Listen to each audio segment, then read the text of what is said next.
Game of throne சீரீஸ்ல winter is கம்மிங்னு series முழுக்கவே பயமுறுத்துறது மாதிரியே கடந்த சில ஆண்டுகளாகவே தொழில்நுட்ப வல்லுநர்கள் ஆர்டிஃபிஷியல் இன்டெலிஜென்ஸ் இஸ் கம்மிங் அப்படின்னு சொல்லி பயமுறுத்திட்டு வராங்க. அது மட்டும் வந்துட்டா மனித குலத்துக்கு வேலையே கிடையாது, ஒட்டுமொத்த உலகத்தையும் ஏஐ தான் ஆட்சி செய்யும் அப்படின்னு அவங்களுடைய கணிப்புகள் தொடர்ந்து நடந்துட்டே இருக்கு. இதுல ஒரு மைல்கல்லா தான் சீனால இருந்து லான்ச் செய்யப்பட்டிருக்க டீப் சீக் அப்படிங்கிற ஏஐ சாட்பாட் பார்க்கப்படுது. இப்போ டீப் சீக் பத்தின கண்டென்ட்டுக்குள்ள போறதுக்கு முன்னாடி வானத்தையே வளைச்சு கைக்குள்ள போட்டுக்கிறதுக்காக வல்லரசு நாடுகளுக்கு மத்தியில கிட்டத்தட்ட 70 ஆண்டுகளுக்கு முன்னாடி நடந்த ஒரு ரேஸை பத்தி பார்க்க வேண்டியது அவசியம். 1957ஆம் ஆண்டு ரஷ்யால இருக்கக்கூடிய விஞ்ஞானிகள் முதலா ஸ்பட்னிக் அப்படின்னு சொல்லக்கூடிய ஒரு செயற்கைக்கோளை வடிவமைச்சு புவி சுற்றுவட்ட பாதையில நிலைநிறுத்துறாங்க. இதற்கு பின்னாடி விண்வெளியை கைப்பற்ற போவது யாரு அப்படிங்கிற ஒரு அதிகார மோதல் நடக்குது. இந்த மோதல்னால கடந்த 70 ஆண்டுகள்ல மட்டும் 80 நாடுகள் சேர்ந்து கிட்டத்தட்ட 12,000 செயற்கைக்கோள்களை புவி சுற்றுவட்ட பாதைக்கு அனுப்பியிருக்காங்க. இதுல 9,100 செயற்கைக்கோள்கள் இன்னமும் ஆக்டிவ் மோட்ல தான் இருக்கு அப்படிங்கிறது குறிப்பிடத்தக்கது. 70 ஆண்டுகளுக்கு முன்னாடி தொடங்கின இந்த விண்வெளி ரேஸே இன்னும் முடிவுக்கு வராத சிச்சுவேஷன்ல தான் இப்போ ஆர்டிபிஷியல் இன்டெலிஜென்ஸுக்கான அந்த ரேஸும் தொடங்கி இருக்கு. இதுல இப்போதைக்கு அமெரிக்காவுடைய ChatGPT நிறுவனமும் சீனாவுடைய டீப்சீக் நிறுவனமும் அபிஷியலா களத்துல இறங்கி இருக்காங்க.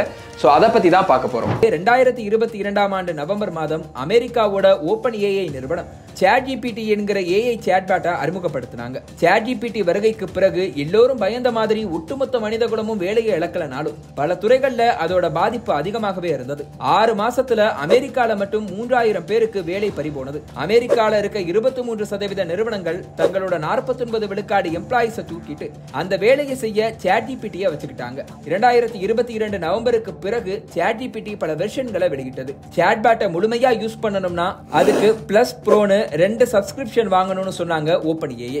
கடந்த ஆண்டு மட்டும் தங்களோட ப்ராடக்ட்டை மேம்படுத்த $5 பில்லியன் செலவு பண்ணியிருக்க ஓபன் ஏஐ ChatGPT பிளஸ் வெர்ஷனுக்கு $20 ப்ரோ வெர்ஷனுக்கு $200 விலையா நிர்ணயம் செய்தது. பிளஸ் வெர்ஷனை மட்டும் 10 மில்லியன் பேர் சப்ஸ்கிரைப் பண்ணதால $240 மில்லியன் ChatGPTக்கு வருவாயா கிடைச்சது. இனி உலகம் இந்த செயற்கை நுண்ணறிவை சார்ந்துதான் இயங்க போகுதுங்கிற உண்மை மெல்ல மெல்ல எல்லோருக்கும் போய் சேர்ந்தாச்சு.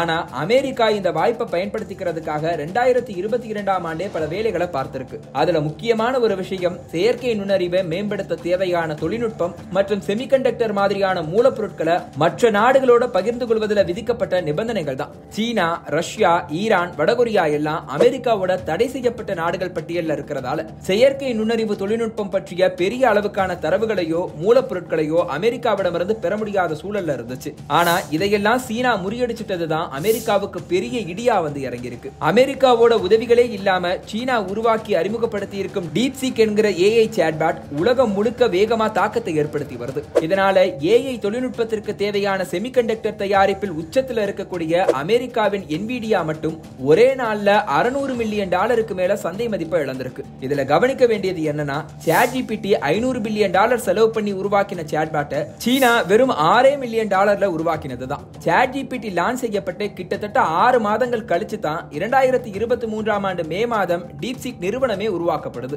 இந்த நிறுவனத்துக்கான நிதியுதவிய ஹெச்ஃப்ளையர் அப்படிங்கிற நிறுவனம் வழங்கி வருது. இந்த ஹெச்ஃப்ளையர் நிறுவனத்தை ஆரம்பிச்சது யார் தெரியுமா? லியாங் வென்ஃபங் அப்படிங்கிற சீன தொழிலதிபர். மே மாதம் ஆரம்பிக்கப்பட்ட இந்த நிறுவனம் அதே ஆண்டு நவம்பர் மாதமே கோடர்ஸ்க்காக ஒரு ஓபன் சோர்ஸ் மாடலை அறிமுகம் செய்தாங்க. அதன் பிறகு உடனடியா டீப்சீக் லாங்குவேஜ் மாடலும் அறிமுகம் செய்யப்பட்டது. இது எல்லாம் ஏற்படுத்தின தாக்கத்தை விட இப்போ அறிமுகப்படுத்தப்பட்டிருக்க டீப்சீக் R1 மாடல் உலகத்தையே புரட்டி போட்டுட்டு இருக்கு. இதுக்கு காரணம் ChatGPT மாதிரி இல்லாம வித்தியாசமான இன்னொரு தொழில்நுட்பத்தை டீப்சீக் பயன்படுத்தினதுதான். இந்த தொழில்நுட்பம் மூலமா மிகவும் குறைவான அளவிலேயே மெமரி தேவைப்படுங்கிறதால $6 பில்லியன் அட்டகாசமான ஒரு ஏஐ மாடலை தயாரிச்சு உலகத்தையே அசரடிச்சிருக்கு சீனா. அதோட ஓபன் சோர்ஸ்ல இந்த மாடல் வெளியிடப்பட்டிருக்கதால உலகம் முழுக்க இருக்கக்கூடிய டெவலப்பர்கள் இதையே டெவலப் செய்து யூஸ் பண்ணிக்க முடியும். இதனால ChatGPT, மைக்ரோசாஃப்ட், என்விடியான்னு ஏஐ உலகத்துல உச்சத்துல இருந்த எல்லா நிறுவனங்களும் பயத்துல உறைஞ்சு போயிருக்கு. அமெரிக்க அதிபர் டொனால்ட் ட்ரம்பே அமெரிக்கா முழிச்சுக்க வேண்டிய நேரம் இதுன்னு டீப்சீக்கை பார்த்து பயந்து போய் ஒரு ஸ்பீச்சை கொடுத்திருக்காருன்னா பாத்துக்கோங்க. DeepSeek AI from a Chinese company should be a wake-up call for our industries that we need to be laser focused on competing to win because we have the greatest scientists in the world. Even Chinese leadership told me that. They said you have the most brilliant scientists in the world in Seattle and various places, but Silicon Valley, they said there's nobody like those people. This is very unusual when you hear a DeepSeek, when you hear somebody come up with something. We always have the ideas. We're always first. So அதெல்லாம் okay. உலக பிராண்டுகளுக்கெல்லாம் டூப்பு போடுற சீனால இருந்து வந்திருக்க இந்த சீப்பான ஏஐயை நம்பலாமான்னு கேட்டா doubt தான். ஏற்கனவே சீனாவோட பல செயலிகள் தரவு திருட்டுல ஈடுபட்டதா உலகம் முழுக்க தடை செய்யப்பட்டிருக்கு. உதாரணத்துக்கு டிக்டாக்க சொல்லலாம். டீப்சீக்கும் இதுக்கு விதிவிலக்கு இல்ல. ஏன்னா ChatGPT அளவுக்கு அசாத்தியமா வேலை பார்க்கிற டீப்சீக் கிட்ட ஏதாவது கேள்வி கேட்டா அதோட திங்கிங் ரீசனிங்கோட பதில் கொடுத்து அசர வைக்குது. ஆனா சீனாவை பத்தியோ அந்நாட்டு அரசியல் மற்றும் தலைவர்களை பத்தியோ தகவல் கேட்டா மட்டும் sorry that is beyond my current ஸ்கோப்னு ஈஸியா கடந்து போயிடுது.